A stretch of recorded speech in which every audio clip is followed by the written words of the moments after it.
अगर आप इंडिया से बाहर गए हैं तो आपको पता होगा कि जो अलग अलग कंट्री हैं उनके अलग अलग करेंसी होते हैं, राइट। जैसे इंडियन में रुपीज होता है, अमेरिका में डॉलर होता है, वैसे इंटरनेट की दुनिया में भी करेंसी होते हैं। आपने बिटकॉइन का नाम तो सुना ही होगा, बिकॉज बिटकॉइन पिछले कुछ सालों में बहुत ही चर्चा रहा है। पर इसके अलावा भी इंटरनेट पर बहुत सारे करेंसी हैं जिनका बहुत इंपॉर्टेंट रोल है, लेकिन हम आज बिटकॉइन के बारे में ही जानेंगे, क्योंकि जितने भी क्रिप्टो करेंसी हैं वो एक ही फॉर्मेट में काम करते हैं। अगर आप एक के बारे में जानेंगे तो समझ लीजिए बाकी सब भी वही काम करते हैं, बस उनका नाम अलग अलग है।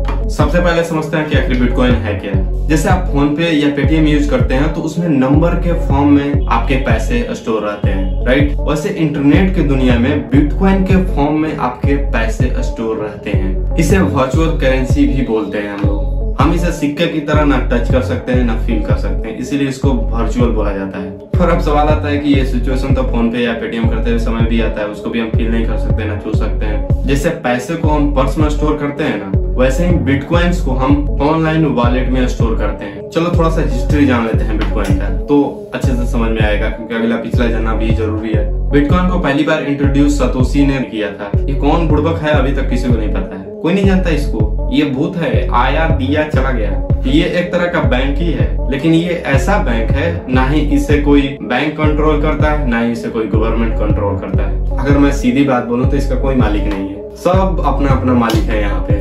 बिटकॉइन का एक्चुअल में इस्तेमाल कोई भी कर सकता है और बहुत इजी भी है, करेगा भी क्यों नहीं। जैसे फोन में हम इंटरनेट का इस्तेमाल करते हैं वैसे ही इसका इस्तेमाल करना इतना ज्यादा इजी है। लेकिन ये न्यू करेंसी है, इसलिए आपको समझना जरूरी है इसके बारे में, क्योंकि ऐसा ना हो कि आपने पैसा लगाया और बर्बाद हो गया। जैसे दुनिया का कोई भी पैसे का, चाहे रुपीज हो, डॉलर हो, यूरो हो, उसका एक कॉमन नेम है जिसको हम बोलते हैं करेंसी। वैसे इंटरनेट की दुनिया में बिटकॉइन जैसे जितने भी करेंसी है उनको हम लोग बोलते हैं क्रिप्टो करेंसी। अब सबसे इम्पोर्टेंट बात समझो कि बिटकॉइन का इस्तेमाल क्यों किया जाता है और कहाँ किया जाता है। बेसिकली बिटकॉइन का इस्तेमाल ऑनलाइन ट्रांजैक्शन के लिए इस्तेमाल किया जाता है। इतना ही नहीं, बिटकॉइन को अपने देश के करेंसी में कन्वर्ट कर इसका यूज भी कर सकते हैं, जैसे शॉपिंग के लिए, खाने के लिए, समोसा खाने के लिए।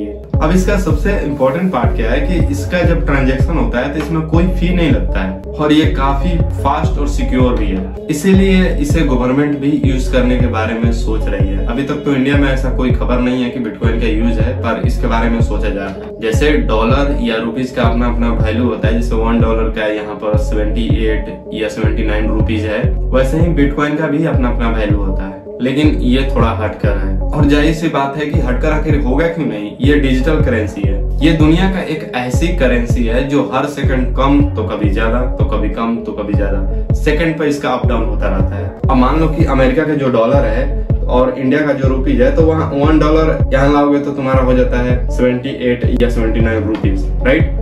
पर ये तो एक ही है ना पूरे दुनिया में, तो जैसे जैसे मार्केट अप डाउन होता है इसका भी वैल्यू अप डाउन होता है। इसीलिए इसका भी वैल्यू अलग अलग कंट्री के बिजनेस या इकोनॉमी पर डिपेंड करते हैं कि वहाँ के क्या है, उस पर ये अप डाउन होता रहता है। तो अब आपके मन में सवाल होगा कि अभी हम अगर बिटकॉइन लेते हैं तो उससे पिज्जा मंगा सकते हैं, मॉल में जाके कपड़े खरीद सकते हैं। तो इसका सिंपल सा जवाब है नहीं। प्रॉब्लम ना लो, हम है ना समझाने के लिए।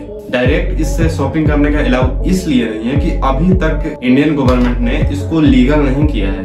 अब तो तुम बोलोगे तो ये बेकार है। नहीं नहीं, बिल्कुल बेकार नहीं है। ये सीन जो है कि उससे शॉपिंग नहीं कर सकते हो, इसका मतलब ये थोड़ा नहीं कि उसकी कोई वैल्यू नहीं है। ये सीन तो सोने के साथ भी है। क्या तुम मॉल में सोना लेकर जाते हो कि ये लो सोना और हमको 2-3 कपड़े दे दो, ऐसा होता है? तो क्या सोना का वैल्यू नहीं है? ये भी कुछ उसी तरह है। मैंने कहा कि इससे डायरेक्ट तुम शॉपिंग नहीं कर सकते, ठीक है। अब कोई हीरा लेके चला जाए मॉल में और कहे कि तुम्हारा मॉल खरीदना है, ये लो हीरा, तो ऐसा होता है? नहीं होता है।